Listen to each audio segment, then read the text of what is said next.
because they're above all that. Okay, Genesis chapter 48, verse 16. Nobody prays to angels in the Hebrew Bible. God alone should be prayed to. And I got to remember this when I'm on dates, and I got to stop whining and begging and praying. Oh please, I'm going to die without your love. I've got to stop doing that. What are you talking about? God alone should be prayed to. Right. I should stop praying to these women that I date. Oh, because they're angels? Well, no, I just want things from them, and I should stop praying. Wait a second, I'm confused. You're going to have to clarify what you're actually saying.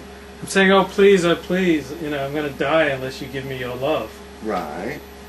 So really what you should be doing is praying to God. I should be praying to God, like Hashem, I'm going to die unless this woman gives me her love. Problem is, she's got free choice on that matter. So that's going to be a problem. So you're probably better off begging up. No, begging to her. Oh, begging to her. It's not going to help to go to God on that one. It's up to her. She holds the keys on that. Yeah. But what does that got to do with this? What does that have to do with this week's Torah Parsha? Well, nobody prays to angels in the Hebrew Bible. Well, nobody prays to angels in this week's Parsha. Yeah, I was just making that clear. Genesis chapter 48, verse 16. Yeah, he didn't pray to an angel. I know, I'm making that clear. Okay. He, Jacob says, may the angel who redeems me from all evil bless the boys. Right, he's not praying to the angel. But he's not praying, I want to make the point, he's not praying to the angel. Right. No one prays to angels in the Hebrew Bible. No. Now, some Hasidim kind of pray, do they pray to their rabbis? Is she the one that Namath gave a kiss to? I don't remember. Oh, do the Hasidim pray to the rabbis? Yeah, do some Hasidim pray to their rabbis? Lubavitch does. I think the rabbis kind of intercessory between humanity and... Like, didn't one rabbi say that the Rebbe who runs the universe? That's Lubavitch. Yeah. It's Lubavitch. They got a problem. Did you pray to any of your rabbis? No. I'm directly to God. Okay. And we move on to more of my scintillating points about Torah. Pretty cool how Jacob can give his final speech in poetic form. Not many people on their deathbed are able to stay in perfect iambic pentameter. I don't know anybody that uses those words. Just going to get that out there. So Jacob's statements on tribal history, are they predictions or are they retrojections? Predictions. If God read the Torah, why isn't it in first person, as in, when I created the heavens and the earth? So God speaks a lot in first person in the Torah, but the Torah is not narrated by God. No, the Ramban gives a great answer on that. Okay. You have to understand that every word of the Torah was dictated by God to Moses. So why doesn't he use first person? Why doesn't he say to Moses, when I created the heaven and the earth? Right. Said he talks about God in third person. And if you look in Devarim, because you interrupted me, the Ramban points this out. It's very interesting. At the first 5 Pesukim of Devarim, Moshe writes about himself in third person. Because Moshe writes Devarim, right? Yeah. There's no question. Moshe writes Devarim. Mm-hmm.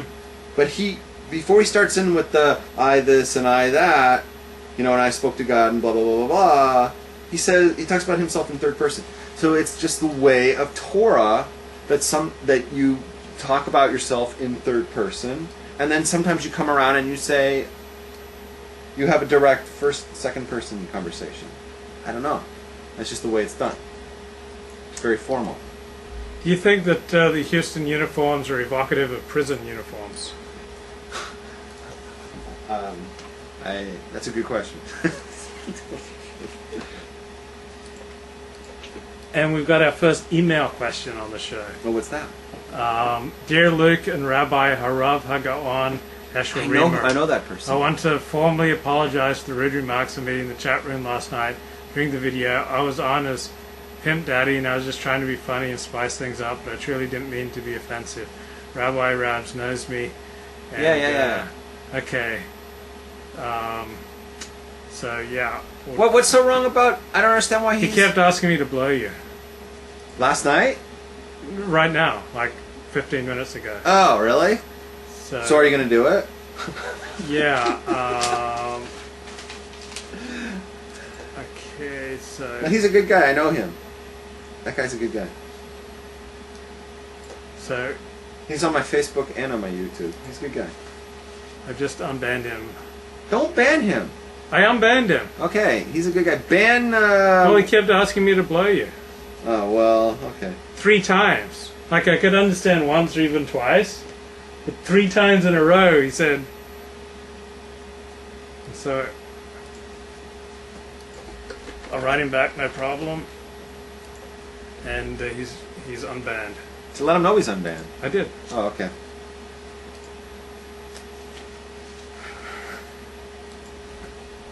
So, this week's Torah portion is Vayechi, the last couple of chapters of the book of Genesis. And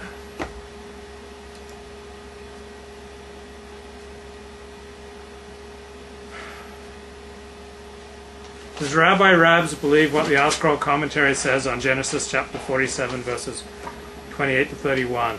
Those who are buried outside of Eretz Israel, the land of Israel, will not come to life at the resurrection till they roll through the earth to Eretz Israel, land of Israel. That's not just an art scroll. That's a Talmud. That's in the Gemara.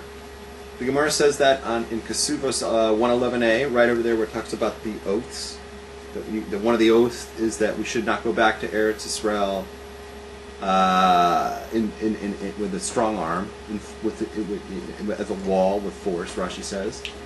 And over there it says that when we die, if we die outside of Eretz Israel, we go through like tunnels, if you will, and we roll through the earth, and we go back to Eretz Israel. It's very painful, which is why ideally you want to be buried in Eretz Israel. You may live in America, but when you die, you get buried in Eretz Israel. I want that for myself. You want to be buried in Eretz Israel? Absolutely. Rabbi Victor Miller was buried in the Herman Duchas, which is because you don't want to roll through the tunnels. Absolutely. You think there are really tunnels that people roll through? The Torah says so. So why wouldn't it be? So where are these tunnels located? What kind of question is that? Where are these tunnels located that people roll through to the land of Israel? Well, that's going to happen at the time of the resurrection of the dead. It doesn't happen now. Those tunnels will open up, and that's what's going to happen. That's Beferish Gemara in the Talmud. There's nothing you can do with that. So Genesis chapter 49 verse 1, Jacob tells his son what will happen at the end of days. What the hell? This sounds Christian. Why is that Christian? That's also in the Gemara. That's in the Talmud. That's in Pesachim 56a. That's Beferish Gemara.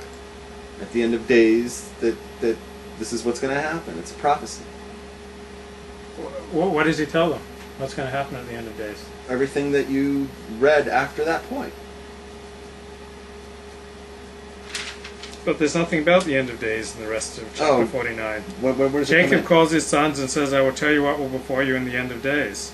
Right. And then he goes, Reuben, you're my firstborn. That's not the end of days. That's it. This is what, because you asked me when he's talking about this. Is it a hello? You asked me, is this a premonition or however you called it? Prediction about the future or something from the past. Here's your answer. He's talking about the future. These are the prophecies of what's going to be begat from your loins. Each one of these, the ancestors of, not the ancestors, the descendants. Are you paying attention to me? Mm-hmm. The descendants. No, you're not paying attention. You keep looking up. I want you to look at me or look in the book. The descendants of these people are going to go on to the end of days, and these are going to be the future that becomes on these people. This is it. This is a prophecy. What about the people who got incinerated in the Holocaust? How are they going to make out at the end of days? I mean, this is a famous question. I don't know. It's going to be difficult. There's a bigger question, because it says that in the times of there's a lot of these kind of questions. I had fun with these in yeshiva years ago, because the resurrection of the dead is supposed to be a physical thing, not just a spiritual thing. So what do you do with when you come back? Which body are you in, right? Because a person could have many bodies in their time on Earth, right, because they just keep getting reincarnated in different bodies. So which one do they come back with? That's one question. Another one is, what if you were in a body and it was disintegrated in the Holocaust or beheaded?